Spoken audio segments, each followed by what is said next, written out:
ఏమండోయ్ నేను మీ కోనసీమ కుర్రోడిని. ఎక్కడికి వచ్చాను అనుకుంటున్నారా? మా సోమవారపేట దాటడానికి ఒక ఏరు ఉంటది. ఆ ఏరు దాటితే మీకు యువతలేపు అంతా కూడా రైతాంగం అంతాను. ఇక్కడ కూరగాయల పంటలు, ఆకుకూరల పంటలు ఈ పక్కన అంతాను. సో మీ ఇవన్నీ షూట్ చేయడానికి వచ్చామన్నమాట. ఇది పొన్నవన్ కేర్ అంటారు దీన్ని. దీన్ని పార్సల్ వేయడం కోసం రెడీ చేసి రైతులు కట్టలు కట్టి పెట్టించారు. కోయంబేడు అనే మార్కెట్కి వెళ్తుంది. మీ అందరికీ తెలుసు, చెన్నైలో కోయంబేడు మార్కెట్ అనేది చాలా పెద్దది. సో దానికి రెడీ చేస్తున్నారు. నైట్ వ్యాన్లు వెళ్తాయి అనమాట. వ్యాన్ ద్వారా పంపించేస్తారు ఇవాళ కోసిన కూర అంతా కూడా. లోకల్లో కొంత అమ్ముతారు. మనం ఇక్కడ చూస్తున్నాం కదా, వెనకాల ఉన్నాయన్నీ కూడా టీ పొలాలే. మీకు ఆ పొలాల్లో ఏమేమి పండుతున్నాయో అన్ని చూపిస్తారు. మనం ఇప్పుడు వచ్చిన గ్రామం పేరు పుదుపాలెం. ఇది ఎంట్రన్స్ బోర్డు. ఇక్కడ నుంచి గ్రామం స్టార్ట్ అవుతుంది. ఇలా మీకు చూపిస్తున్నాను చూడండి. ఇక్కడ నుంచి ఈ రూట్ని వెళ్తే అక్కడ కనిపించే ఇళ్ళన్నీ కూడా గ్రామమే. ఆ లోపల నుంచి వెళ్ళేదంతా గ్రామమే అనమాట. అటు నుంచి రావాలి, లేదంటే ఏరు దాటుకుని రావాలి. ఓ మనిషి వస్తున్నారు కదా, అదంతా గ్రామం అనమాట, చాలా దగ్గర. మేము ఇక్కడి నుంచి మళ్ళీ ఈ పొలాల్లోకి వచ్చాం. మీ ఏరు దాటుకుని వచ్చాను అనమాట. మాకు చాలా దగ్గర ఏరు దాటుకుంటే మీకు కనిపించే కనుచూపు మేరలో ఉన్నదంతా కూడా పొలాలే. అన్నీ కూడా కాయగూరల పంటలు, అన్ని పంటలు జరుగుతాయి. మీకు ఇక్కడ కనిపిస్తున్న కూర పొన్నమని కూర. ఫస్ట్ ఈ కూర గురించి చెప్తాను. ఇది గొంతకన్నాకులాగే ఉంటది, కానీ ఆ పప్పు వేసుకుని వండుకునే ఆకుకూర ఇది. చూడటానికి ఇది ఒక వారం కూడా అయ్యి ఉండదు. ఇది మనిషి ఇది పెద్దదయ్యాక మీకు కట్ చేసి మీకు మార్కెట్కి పంపిస్తారనమాట. దగ్గర తీసుకురా, ఆకేంటో చూపించు.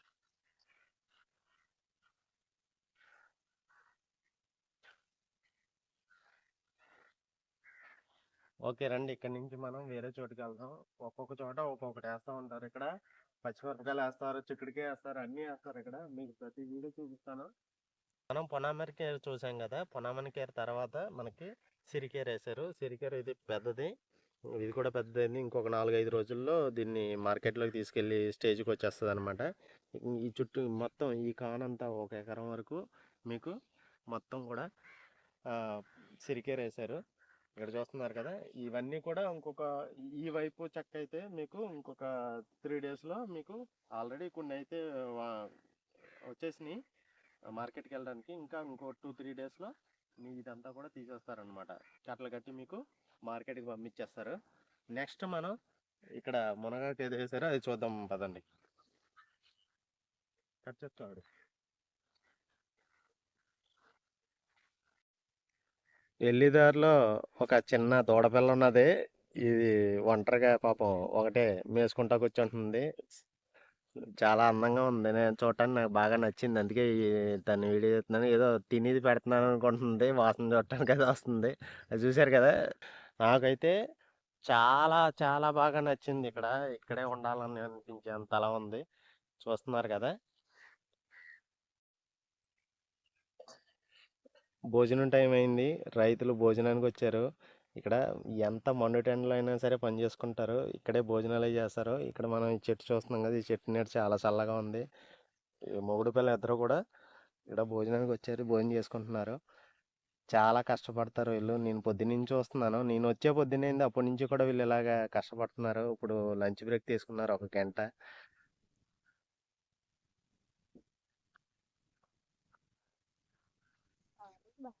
సిరికీరు చూసిన తర్వాత బెండపాదులు కాడికి వచ్చాము. బెండపాదులు చూసారు కదా, ఇప్పుడే పోతేస్తుంది. కొన్ని అయితే ఇవి ఉన్నాయి, పాదులు ఉన్నాయి. చూడండి ఇక్కడ నుంచి ఇవన్నీ బెండపాదు అనమాట. అదంతా బెండపాదు ఈ పక్కన. అలాగే ఇక్కడ నుంచి అవతలేపు కట్టుకొస్తే పక్కన అంతా కూడా మనకి గోంగూర గోంగూర వేసారు. చూడండి, ఇదంతా గోంగూరే. మొత్తం ఈ చివరి నుంచి ఆ చివరి వరకు అదంతా కూడా గోంగూర వేసారు. అలాగే గోంగూర అయిన తర్వాత అక్కడి నుంచి అవరకాయ అంటారు. చిక్కుడుకాయలోనే వేరే రకం ఇది. అయితే ఇది అవరకాయ కాదు, ఇది దీన్ని కారామని అంటారు అనమాట. గోరు చిక్కుడుకాయ అంటారు మనకి. గోరు చిక్కుడు టైప్లోనే ఇది రెండో రకం. పొడుగ్గా ఉంటుంది, కమ్మగా ఉంటాయి అనమాట. పచ్చివి కూడా తినొచ్చు. పాదుల్లా ఉంటుంది అనమాట. ఇది చాలా బాగుంటుంది. అలాగే ఇంకా ముందుకు వస్తే ఇటు చిక్కుడు పాదులు కూడా ఉన్నాయి. మీకు అంత దూరంలో కనిపిస్తుంది కదా, లోపలికి వెళ్ళడానికి వీలు లేకుండా ఉన్నది. మీకు ఈ దీని పక్కనే చిక్కుడుకాయ పాదు వేశారు. అక్కడ చూస్తున్నారు కదా మీరు, ఇలా చూడండి, అంత దూరంలో ఉన్న అంతా కూడా చిక్కుడుకాయ పాదు. దాన్ని దాటి మళ్ళీ మునగాకు చెట్లు వేశారు. అది కూడా ఇక్కడి నుంచే సప్లై అవుతుంది మనకి కోయంబేడుకి కానీ వేరే వేరే మార్కెట్లు కానీ. మాకు దగ్గరలో పూందమల్లి అనే మార్కెట్ ఉంది, అక్కడ కూడా ఇవి అవుతాయి. ఇక్కడ నుంచి మళ్ళీ ఇంకా వేరే మనకి ఉన్నాయి, అవి కూడా చూద్దరికెళ్ళండి.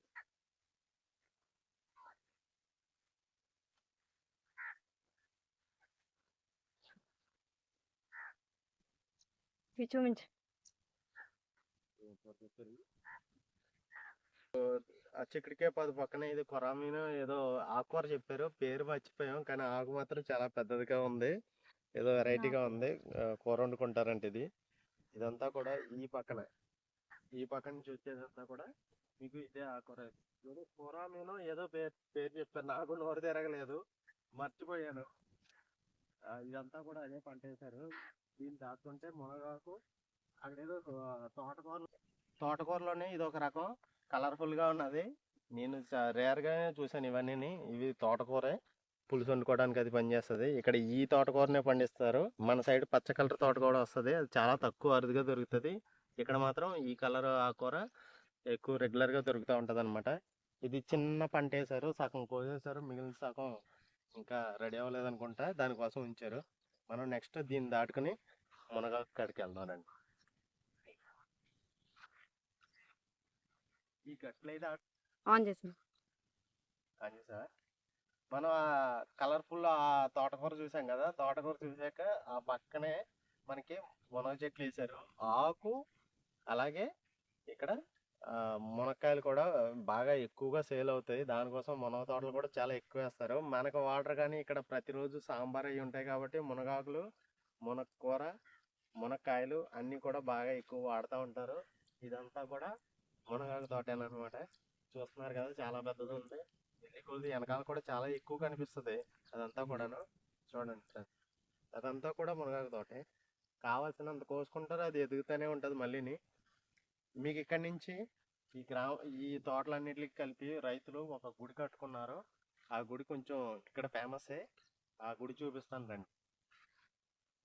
ఇక్కడ ఆకుకూరని కొయ్యడం మొదలెట్టారు, భోజనాలకు వెళ్ళి వచ్చేసినట్టున్నారు భార్యాభర్తలు ఇద్దరును. ఇక్కడి నుంచి ప్యాకింగ్ సిస్టమ్ రెడీ చేస్తున్నారు అనమాట. కొంత కొయ్యేసి కట్టల కింద కట్టి దాన్ని మళ్ళీ గోను సంచిలో చుడతారనమాట. అక్కడి నుంచి మార్కెట్కి తీసుకెళ్తారు. వాళ్ళని ఏం చేస్తున్నారు అడుగుదాం పదండి.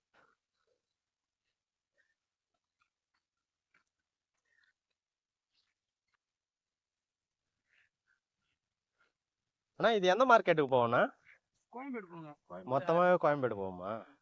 నాకేరేది అరకేరియా? ఇది అరకేర అంట ఫ్రెండ్స్. ఇది మళ్ళీ కోయంబేడుకి వెళ్తుంది అంటున్నారు. ఈ నైట్కి వ్యాన్ వస్తుంది అనుకుంటా, ఆ వ్యాన్లో ఎక్కిస్తారు. మొత్తం రైతులందరూ కలిపి ఒక వ్యాన్ పెట్టుకుంటారు, ఆ వ్యాన్లోనే ఎక్కిస్తారు. ఎవరి పొలాల్లో వాళ్ళు పని చేసుకుంటారు అనమాట. ఏ సమస్య లేదు, ఇద్దరు మూడు పిల్లలు చేసుకుంటారు, ప్రశాంతంగా ఉంటుంది. ఎంత ఎండలో చేసుకున్నా కూడా ఎంత చల్లగా ఉందంటే నిజంగాను లైఫ్ ఉంటే ఇలా ఉండాలనిపించేలా ఉంది. మీకు ఇక్కడి నుంచి అలాగే కనిపిస్తున్న గుడి ఉంది కదా, ఆ గుడి గడికి తీసుకెళ్తానండి. ఈ గుడి విశిష్టత ఏంటంటే ఇక్కడ రైతులు అందరూ కలిపి కట్టుకున్న గుడి ఇది. నేను గుడి చెప్పాను కదా, ఇదే గుడి. దీన్ని అంటే ఇది ఓపెన్గానే ఉంటుంది. శివయ్య ఉన్నది, నంది విగ్రహం, శివయ్య విగ్రహం ఉంటుంది. సో ఇది ఓపెన్గానే ఉంటుంది. కానీ శివరాత్రికి చాలా అద్భుతంగా అభిషేకాలు అవి చేస్తారు. 2-3 గ్రామాలు కలిసి ఇక్కడికి వస్తాయన్నమాట, వచ్చి ఇక్కడ ఇది చేస్తారు. చూస్తున్నారు కదా, ప్రతిరోజు ఇక్కడ రైతులు వచ్చి మొక్కుకునే వెళ్తారు. ఈ పక్కనే గుడి కడుతున్నారు, సుబ్రహ్మణ్యేశ్వర స్వామి గుడి కడుతున్నారు, కనబడుతుంది కదా, అంతా వర్క్ జరుగుతుంది అనమాట. సో దాని గురించి ఎలా పడితే ఎలా ఉంది,